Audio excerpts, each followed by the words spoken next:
2022க்கு பிறகு தெலினி பிரியமாலினுடைய பேர் ஊடகங்களில் அதிகம் உச்சரிக்கப்படுது. தலைப்புச் செய்திகளில் தெலினி திரும்பவும் இடம் பிடிச்சிருக்கிறாங்க. இதை பற்றி கதைக்க வேண்டிய ஏராளமான விஷயங்கள் இருக்குது. ஞாபகப்படுத்தப்பட வேண்டிய ஒரு சில விஷயங்களும் இருக்குது. அதைத்தான் இந்த வீடியோவில் பார்க்க போகிறோம். விளக்கமாக பார்க்கலாம். வணக்கம், நான் கிருஷாந்த் ராஜ். ஜூன் மாதம் 16ஆம் தேதி ஹோமாகம நீதிமன்றத்தில் ஒரு வழக்கு விசாரணை நடக்குது. ஏற்கனவே ஏராளமான மோசடி குற்றச்சாட்டுகள் எதிர்நோக்கி இருக்கிற ஒரு நபர் இந்த வழக்கு விசாரணைக்குன்னு சொல்லி ஹோமாகம நீதிமன்றத்துக்கு ஜூன் மாதம் 16ஆம் தேதி திலினி போகிறாங்க. அந்த சந்தர்ப்பத்தில் நீதிமன்றத்தில் வேலை செய்கிற அதிகாரி, அறிவித்தல் நோட்டீஸ் அனுப்புகிற அதிகாரி ஏற்கனவே ஒரு வழக்கு விசாரணையோட திலினியினுடைய பேர் சம்மந்தப்பட்டிருக்கு. இதனால் அந்த வழக்குக்கான அறிவித்தலை கொடுக்கறதுக்குன்னு சொல்லி திலினிக்கு கிட்ட போய் அந்த அறிவித்தலை லெட்டரை கொடுக்குற நேரத்தில் அவங்க அதை ஏற்றுக்கொள்ளலை. சிங்களத்திலையும் இங்கிலீஷ்லையும் கெட்ட வார்த்தைகளை தன்னை திட்டினார்னு சொல்லி அந்த அதிகாரி போலீஸில் போய் இல்லாட்டி நீதிமன்றத்தில் போய் முறைப்பாடு செய்கிறார். அதுக்கு பிறகு போலீஸ் விசாரணைகள் ஆரம்பிச்சிருந்ததுன்னு சொன்னாலும் கூட கிட்டத்தட்ட ஒரு மாதம் கடந்ததுக்கு பிறகும் எந்த விதமான நடவடிக்கையும் எடுக்கப்படாமல் இருந்து 2 நாட்களுக்கு முதல்ல அவங்க கைது செய்யப்பட்டு நீதிமன்றத்தில் முன்னிலைப்படுத்தப்பட்டிருந்தாங்க. இப்போ நீதிபதி கேட்குறாங்க, ஒரு நீதிமன்றத்தினுடைய உத்தரவு, அந்த உத்தரவு கொண்டு போய் கொடுத்தவர் நீதிமன்றத்தினுடைய ஒரு அதிகாரியாக இருக்கிறவர்.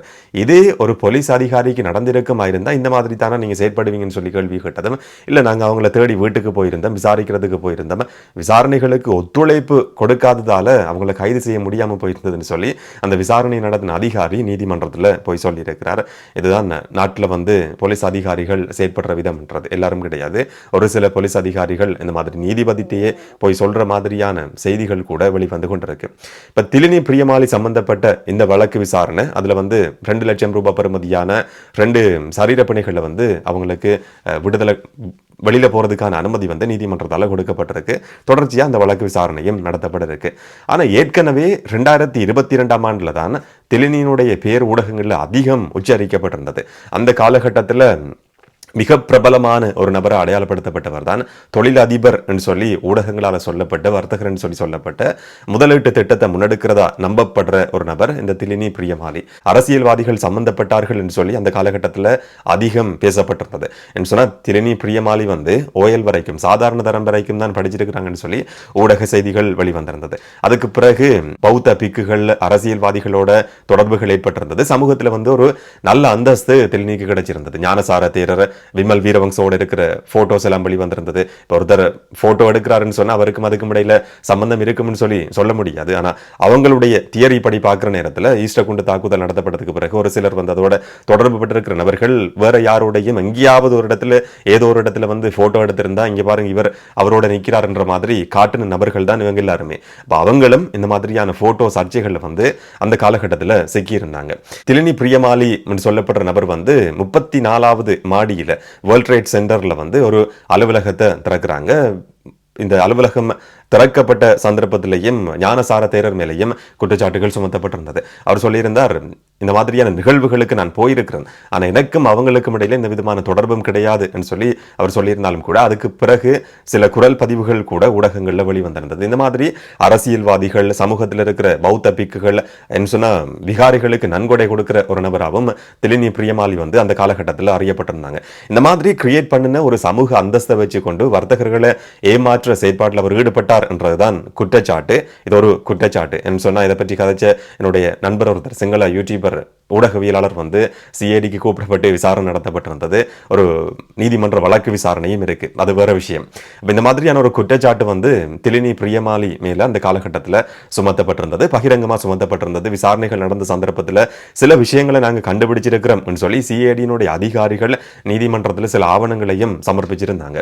இசுரு பண்டார என்று சொல்லப்படுற ஒரு நபர், இவர்தான் வர்த்தகர்களை கூட்டிக் கொண்டு திலினியினுடைய அலுவலகத்துக்கு வருவார். இசுரு பண்டார திலினியினுடைய கணவர் என்ற மாதிரியும் பேசப்பட்டிருந்தது. இதையும் தவிர உச்சரிக்கப்பட்ட இன்னும் ஒரு முக்கியமான பெயர் தான் ஜானகி செரிவர்தன என்றது.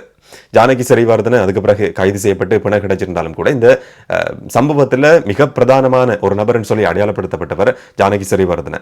கிரிஷ் கொடுக்கல் வாங்கல் ஒரு கட்டடம் நிர்மாணிக்கப்பட்டு நாமல் ராஜபக்ச சம்பந்தப்பட்டிருக்கிற முறைகேடு இந்திய நிறுவனத்தினுடைய ஒரு திட்டம் இலங்கையில் முன்னெடுக்கப்பட்டிருந்தது. அதுக்கு பிறகு கைவிடப்பட்டிருந்தது. அந்த திட்டத்துக்காக 70 மில்லியன் ரூபாய் 7 கோடி ரூபாவை நாமல் ராஜபக்ச லஞ்சமா பெற்றுக்கொண்டார் சொல்லி குற்றம் சாட்டப்பட்டு அந்த வழக்கு திரும்பவும் ஆரம்பிக்கப்பட்டிருக்கு. செப்டம்பர் மாதம் திரும்ப அந்த வழக்கு விசாரணை நடக்க இருக்கு. அது ஒரு பக்கம் நடந்து கொண்டிருக்கு.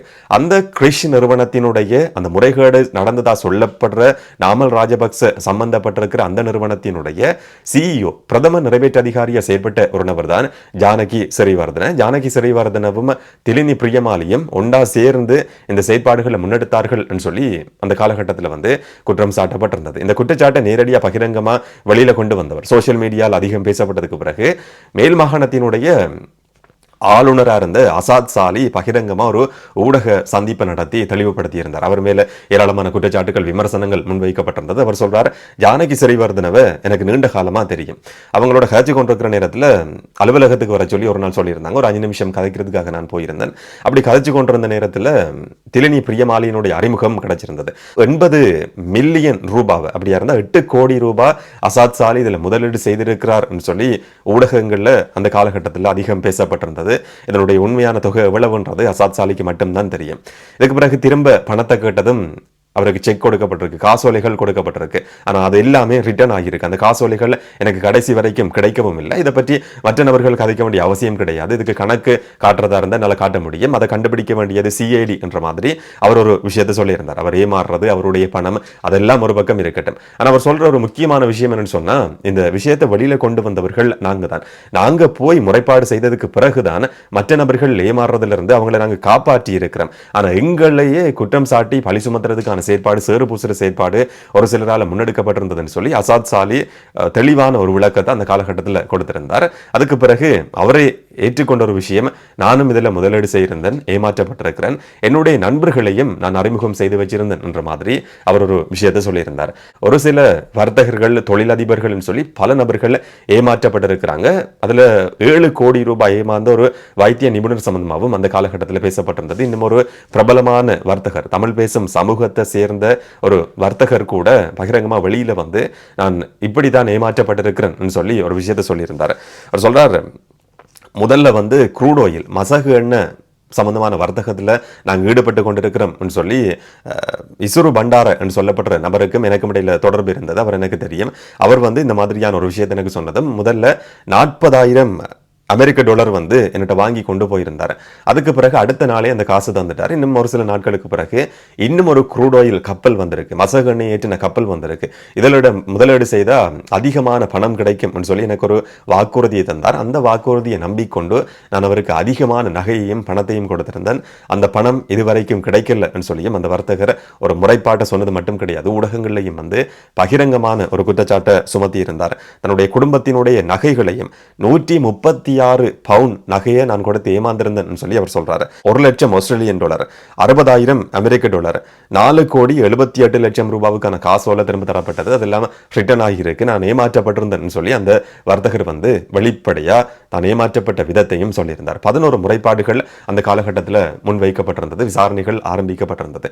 ஆனா இதையும் தவிர பலர் ஏமாற்றப்பட்டிருக்கலாம் சொல்லி நம்பப்பட்டிருந்தாலும் அசாத் சாலியை சொல்றார், இதுல பலர் முறைப்பாடு செய்யறதுக்கு பயப்படுறாங்க, வெளியில கதைக்கிறதுக்கு பயப்படுறாங்கன்னு சொல்லி ஊடகங்கள்ல வெளிவந்த தகவல், சில பெண்களை அனுப்பி அவங்களோட நெருக்கமா இருந்து அந்த காட்சிகளை ரகசியமா பதிவு செய்து நடிகைகள் எதுக்காக பயன்படுத்தப்பட்டார்கள் என்ற குற்றச்சாட்டு சுமத்தப்பட்டிருந்தது. ஊடக செய்திகள்ல அது அதிகம் பேசப்பட்டிருந்தது. அந்த காட்சிகளை நாங்க வெளியிடுவோம், இதை பற்றி நீங்க வெளியில வாய் திறக்க கூடாதுன்னு சொல்லி இந்த நபர்கள் மிரட்டப்பட்டார்கள் என்ற மாதிரியான குற்றச்சாட்டும் சுமத்தப்பட்டிருந்தது. எப்படியா இருந்தாலும் 2022ஆம் ஆண்டுல ஜானகி சிறிவர்தன, இதுல குற்றம் சாட்டப்பட்டிருக்கிற இசுரு பண்டார என்று சொல்லப்பட்ட நபர் ஒரு பௌத்த பிக்கு பொரல்ல சிறை சுமன தேரர் திலினி பிரியமாலின்னு சொல்லி பல நபர்கள் கைது செய்யப்பட்டு தொடர்ச்சியான விசாரணைகள் நடத்தப்பட்டிருந்தது. அதுக்கு பிறகு வெளிக்கட சிறைச்சாலையில் தடுத்து வைக்கப்பட்டிருந்த சந்தர்ப்பத்திலேயும் இன்னும் ஒரு சர்ச்சையில திலினி பிரியமாலி சிக்கிறாங்க. ஒரு கையடக்க தொலைபேசி, மொபைல் போன் சிறை கூடத்திலிருந்து கண்டுபிடிக்கப்பட்டிருந்தது.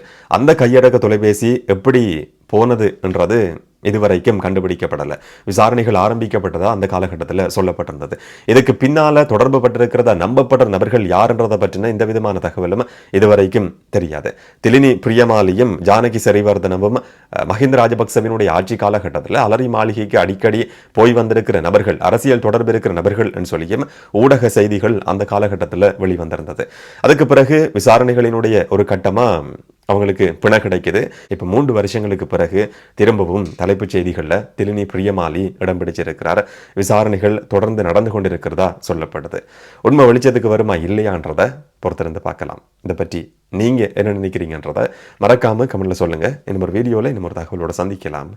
வணக்கம்.